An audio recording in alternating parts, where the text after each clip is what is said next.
예, 할렐루야. 있는 곳 어디에서든지 함께 하나님을 예배하고 하나님의 말씀을 듣고 기도하는 자리에 힘쓰시는 모든 성도님들을 진심으로 환영합니다.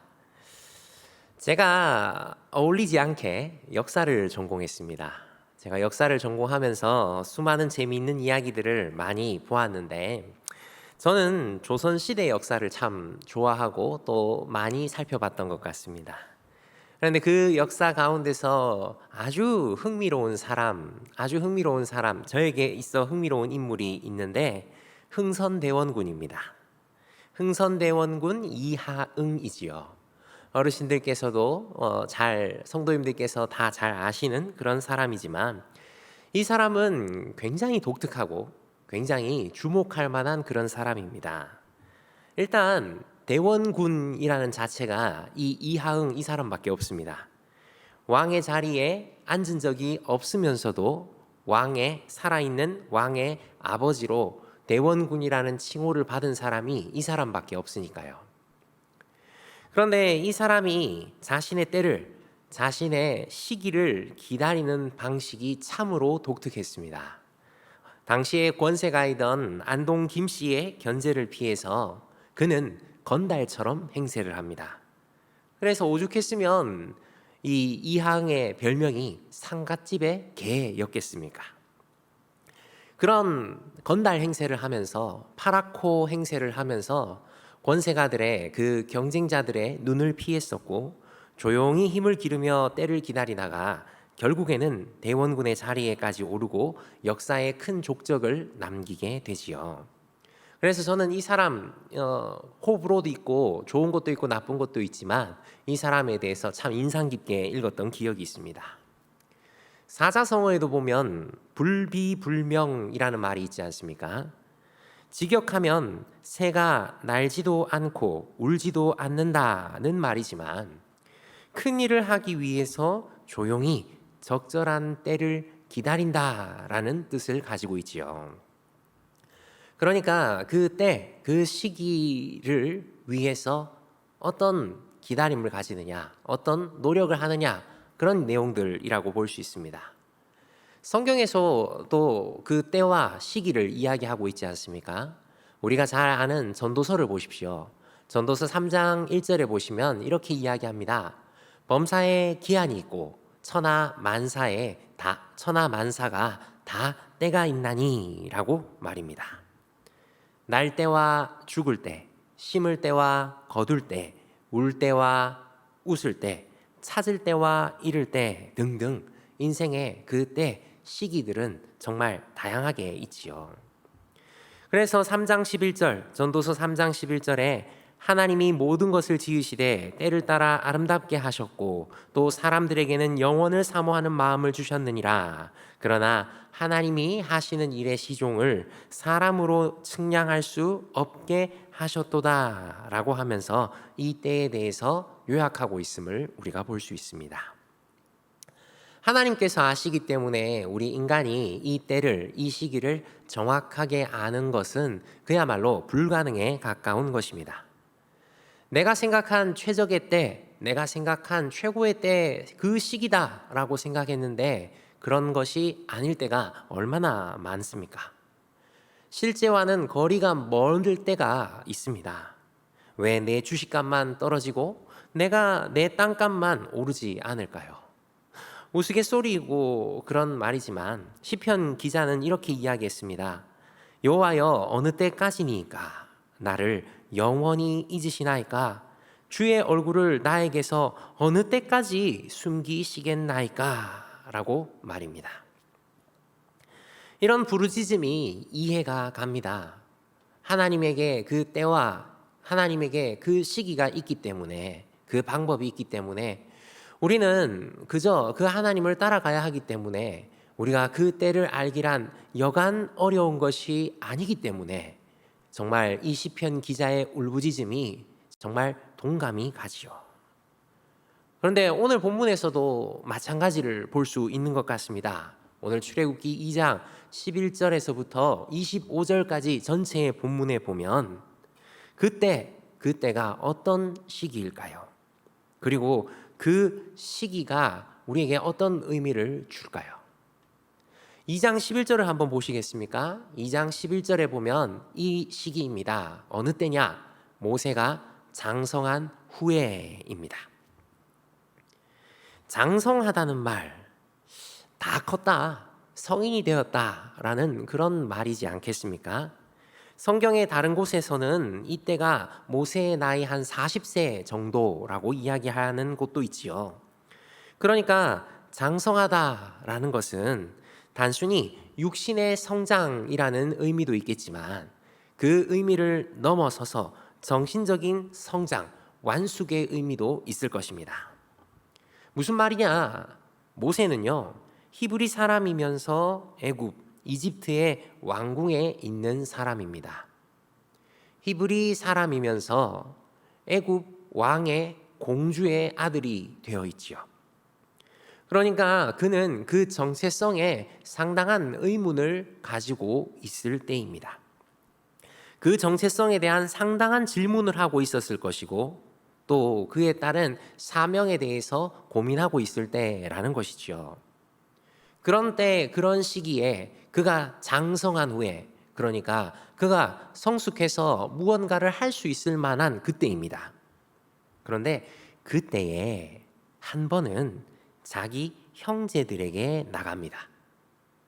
그러니까 이것은 그냥 우연찮게 내가 길 가다가 자기 형제들이 일하는 것을 한번 보는 정도가 아니라는 것이죠. 히브리 민족으로 민족적 정체성을 가지고 나간 것입니다. 이 민족을 어떻게 해야 할까? 히브리 사람으로 애굽의 왕궁에 있는 권력의 핵심에 있는 나는 어떻게 해야 할까 하는 그 고민을 가지고 현실을 관찰하러 나간 것입니다. 그런데 그때 애굽 사람이 동포를, 히브리 사람을 때리고 있습니다. 핍박을 하는 것이지요. 도대체 무슨 잘못을 그렇게 많이 저질렀기에 그렇게 두들겨 맞고 있는지는 모르겠습니다. 그런데 애굽 사람이 자기의 형제 히브리 사람을 때리는 그 괴롭히는 부당한 처사, 가혹한 처사에 의분이 마구 일어납니다. 그래서 그는 그만 극단적으로 보복하죠. 그 사람을 때려 죽여서 모래 속에 감추어 버립니다. 살인 멸구를 한 것이지요. 그런데 여러분 자세히 보셔야 합니다. 이 살인 사건은 젊은 혈기에 일어난 우발적인 사건이 아닌 것 같습니다. 왜냐하면 성경의 12절에 이렇게 말하거든요. 모세가 히브리 사람이 맞고 있는 것을 보는 그때, 출애굽기 2장 12절에 보면 이렇게 이야기를 합니다. 좌우를 살펴 사람이 없음을 보고라고 말이죠. 좌우를 살피고 사람이 없는 것을 봅니다. 목격자가 있나 없나 한번 살펴보는 것이지요. 그리고는 다가가서 의도적으로 살인을 하는 것입니다. 그리고 살인을 할 뿐만 아니라 그 시신을 유기하기까지 했습니다. 모래 속에 파묻었다라는 것이죠. 완전 범죄를 꿈꾼 것 아닙니까?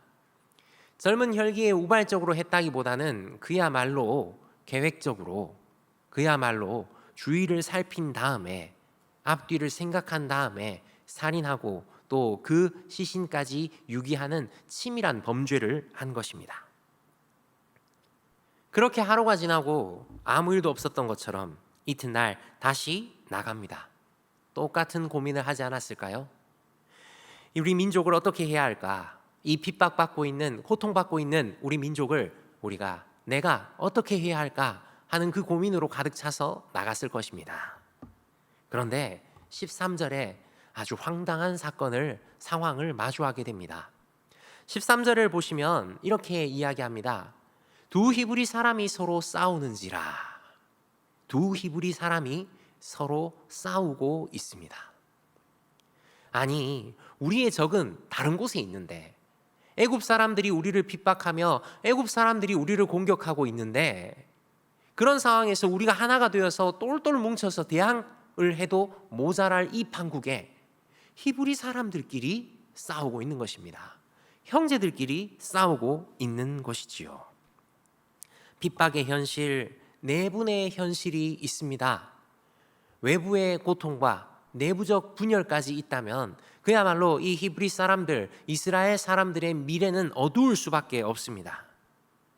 그런데 저런 이 상황을 보니까 잘못한 사람이 너무 명확한 것 같아요. 그래서 그 본문을 13절을 계속 보시면 이렇게 이야기합니다.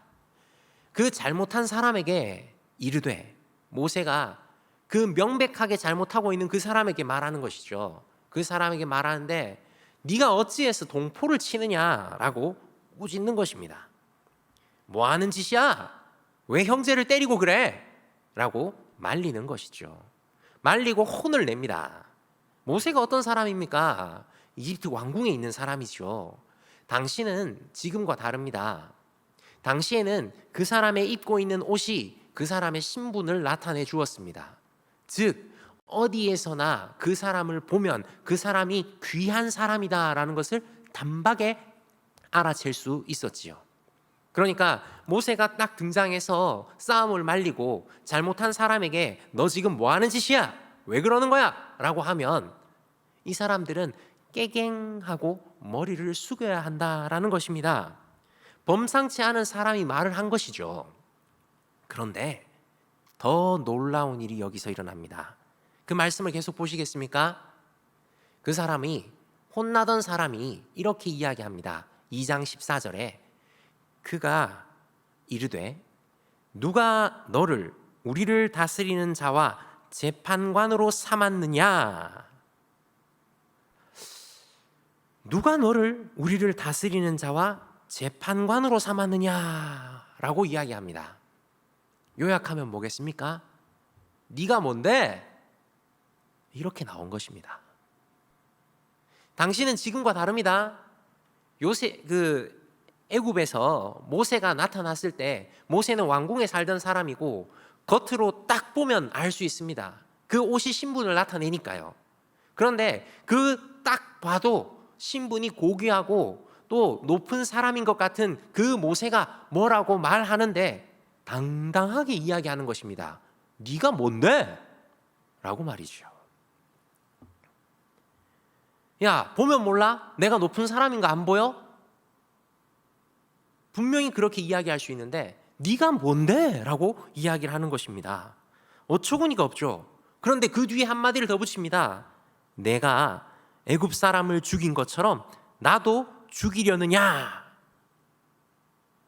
불사. 주위를 둘러보고 분명히 아무것도 없는, 아무도 없음을 확인하고 그 애굽 사람을 죽였는데 목격자가 있습니다. 어떤 목사님은 지금 이 이야기를 하는, 이 말을 하는 이 히브리 사람이 어제 애굽 사람에게 맞고 있던 사람이 아닐까라고 추측하시기도 합니다. 그런데 그 사람이 이야기를 하는 것이죠. 네가 애굽 사람을 죽인 것처럼 나도 죽이려느냐? 네가 뭔데? 네가 재판관이야? 너가 애굽 사람을 죽였던 것처럼 나도 죽일 거야? 이렇게 나오는 것이죠. 그러니 그 말 한마디에 모세는 두려워하게 됩니다. 걸렸구나. 이거 큰일 났구나. 잡히면 내가 처벌을 받겠구나 하는 그 두려움에 빠집니다. 완전 범죄를 꿈꾸면서 은폐한 사건인데 그것이 단 하루 만에 동족의 입에서 발설될 위기에 처했습니다. 분명히 도와줬는데, 도와준 상황인데 네가 뭔데? 라고 말합니다. 살인과 은폐한 정황이 다 드러나면서 애굽왕 바로도 이 사건을 알게 됩니다. 그래서 15절에 어떻게 이야기합니까? 저놈 잡아라. 애굽 왕 바로가 잡으려고, 죽이려고, 모세를 죽이려고 저놈 잡아라 명령을 내리는 것이지요. 이제 방법이 없습니다. 목숨을 부지하기 위해서 모세는 꽁지가 빠지게 도망치는 것밖에는 방법이 없습니다. 추격대를 피해서 모세는 도망갑니다. 사람들이 많은 곳이 아닌 광야로, 미디안 땅, 그 광야로 도망치게 되는 것이지요.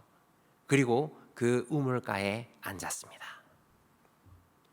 여러분, 이 상황을 보십시오. 이 상황을 보시면 모세라는 개인을 통해 보시면 참 기구하고 답답하지 않습니까? 모세가 어떤 사람입니까? 하나님의 특별한 섭리하심으로 태어나자마자 죽었어야 하는데 죽지 않았습니다. 오히려 그 하나님의 돌보심으로 강에서 죽음이 아닌 건짐을 받고 이스라엘의 왕궁에 들어가서 살게 되는 공주의 아들로 자라게 되는 사람입니다. 큰 배경을 가진 사람이고요. 많은 교육을 받아서 능력을 갖출 수 있었습니다. 그럼에도 히브리 사람이라는 자각을 가졌습니다. 자기 백성을 살피려고 보러 나갔던 사람이 모세였습니다. 이렇게 준비시켰으니까, 장성했으니까 이 장성한 모세를 통하여서 하나님께서 하나님의 그 백성들을 해방시키시면 되는 것 아닙니까? 때는 지금이다. 맞지 않습니까? 육체적으로나 정신적으로나 최상의 지도자들을 통해서 애굽이라는 그 압제하는 세력을 박살내시고 하나님의 백성을 끌어내시면 되는 것 아닌가요? 그런데 하나님께서는 그야말로 답답하게도 그 마지막 희망이라고 할 수 있는 모세를 광야로 내보내십니다. 우리 생각에는 그렇습니다. 압제하는 애굽 사람을 죽였을 때 분연이 일어나서 히브리 사람들, 이스라엘 사람들아 다 모여라. 내가 너희를 구원하리라.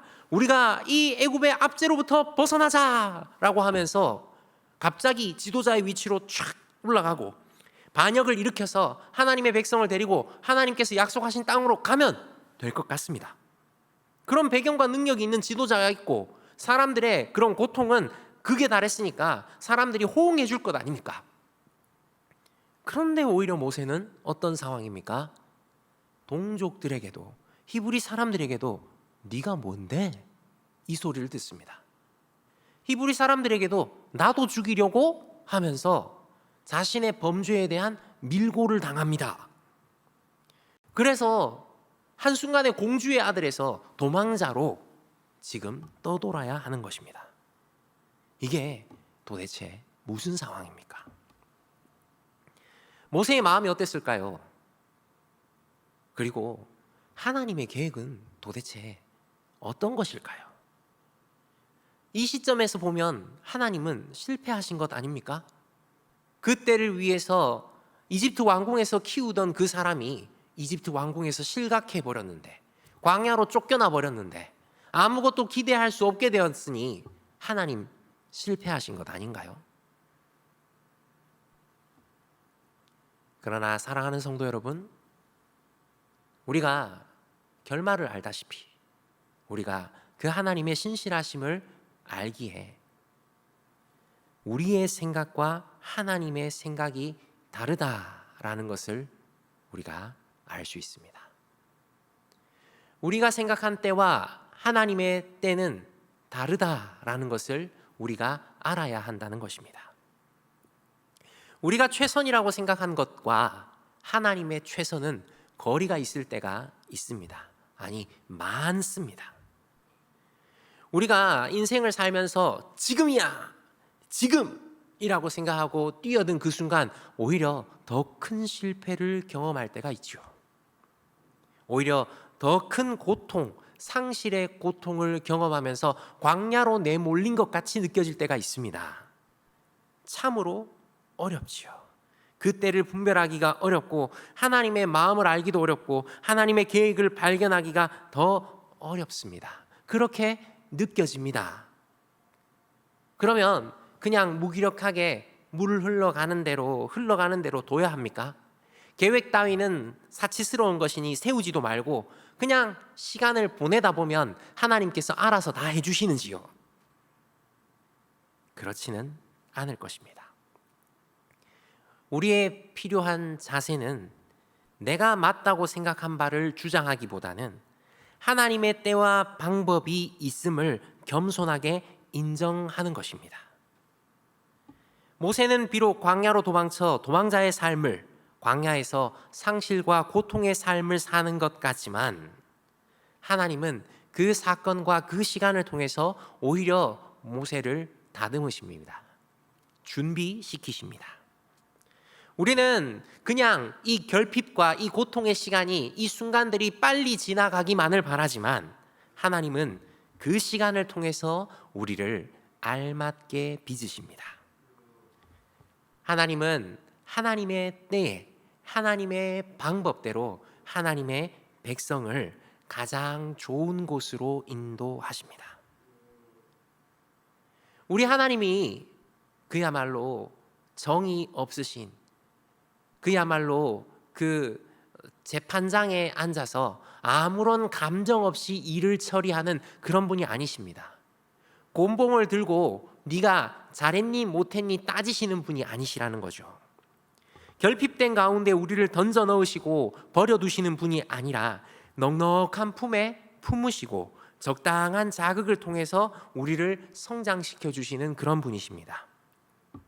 때로는 우리가 상실감이 너무 커서, 우리가 지금 현재 앉아있는 광야가 너무 커 보여서 우리가 고통스러울 수는 있지만, 그저 괴로운 고통처럼 느껴질 때가 있지만, 하나님은 그 또한 하나님의 때와 하나님의 방법 가운데에서 인도하시는 것입니다. 그래서 우리는 마치 갈림길에 선 것처럼 A냐 B냐를 고민하고 있을 때 하나님은 이것이 마치 깔때기처럼 하나로 모아주시는 것이죠. 우리는 마치 우리가 믹서기에 넣어져서 갈려버리는 것 같은데 하나님은 우리를 비벼서 어우러지게 하시는 중이십니다.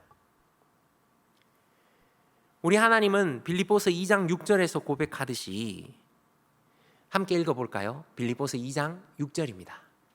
그는 근본 하나님의 본체시나 하나님과 동등됨을 취할 것으로 여기지 아니하시고,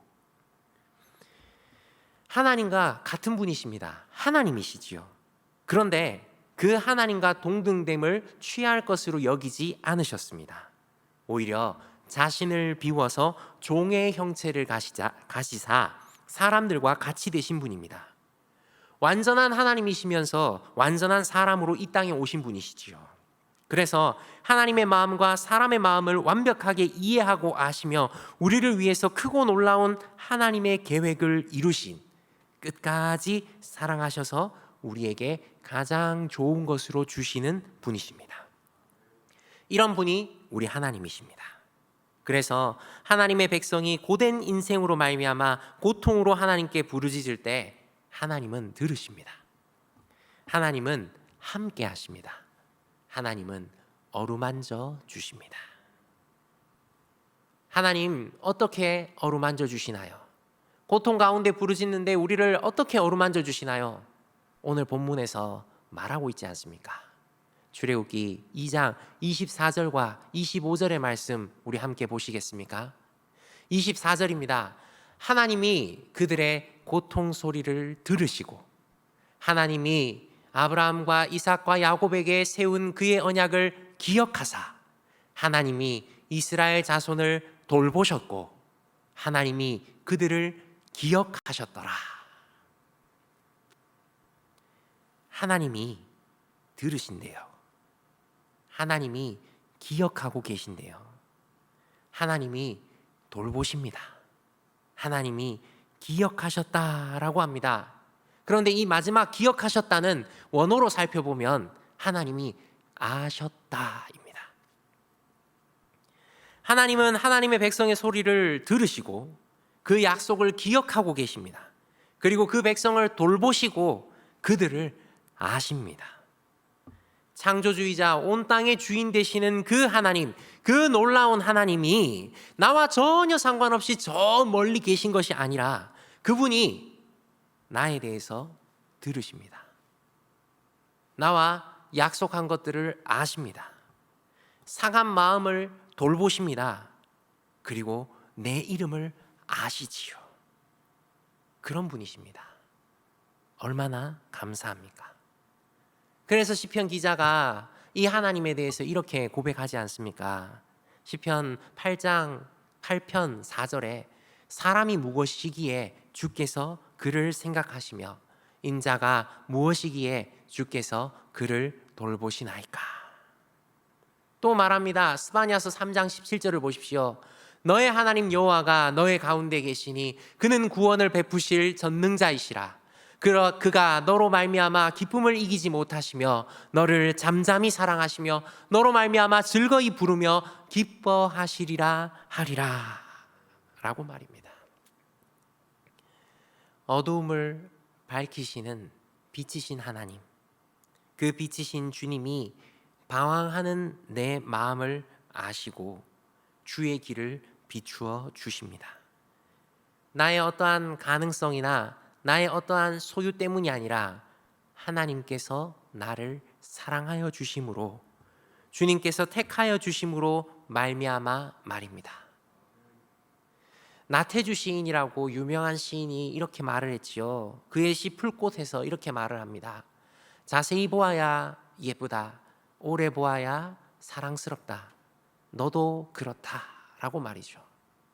그런데 여러분, 우리는 자세히 보아도 예쁘지 않습니다. 오래 보아도 사랑스럽지 않아요. 그런데 그런 우리를 하나님은 사랑해 주셨습니다. 이런 우리를 향해서 들으시고 기억하시며 돌보시고 아시는 분, 그분이 바로 우리의 하나님이십니다. 그렇기에 이 하나님께서 우리와 함께 하시며 우리에게 하나님의 때에 하나님의 방법대로 우리에게 가장 좋은 것으로 주신다라는 것은 추호에 의심할 수 없는 분명한 사실이지요. 우리에게 가장 좋은 것으로 주실 것을 알기에 우리는 궁극적으로 이렇게 고백할 수 있습니다. 빌립보서 4장 11절에서 13절의 말씀입니다. 우리가 우리의 고백으로 삼고 한번 읽어볼까요? 같이 읽겠습니다. 내가 궁핍함으로 말하는 것이 아니니라. 어떠한 형편에든지 나는 자족하기를 배웠노니 나는 비천에 처할 줄도 알고 풍부에 처할 줄도 알아. 모든 일 곧 배부름과 배고픔과 풍부와 궁핍에도 처할 줄 아는 일체의 비결을 배웠노라. 내게 능력 주시는 자 안에서 내가 모든 것을 할 수 있느니라. 아멘이십니까? 사랑하는 성도 여러분, 지금 여러분들이 어느 때를, 어느 시기를 지나가고 계신지요? 혹여 광야와 같은 고통과 아픔의 시기를 지나고 계십니까? 이런 광야를 허락하시는 하나님이 원망스럽고 또 조금 미울 때도 있으십니까? 그러나 하나님의 계획은 하나님이 우리를 들으시고 기억하시고 돌보시며 아시는 하나님이시기에 하나님의 계획은 틀림이 없다는 것을, 그래서 우리가 어느 처지에 있든지 일체의 비결을, 일체의 만족을 배우는 우리가 되기를 바랍니다. 기억하십시오. 하나님의 뜻 가운데 우연은 없습니다. 하나님은 우리를 들으시고 기억하시고 돌보시며 아십니다. 그 하나님이 우리와 함께 하시며 그 하나님이 우리에게 가장 좋은 것으로 주실 것입니다.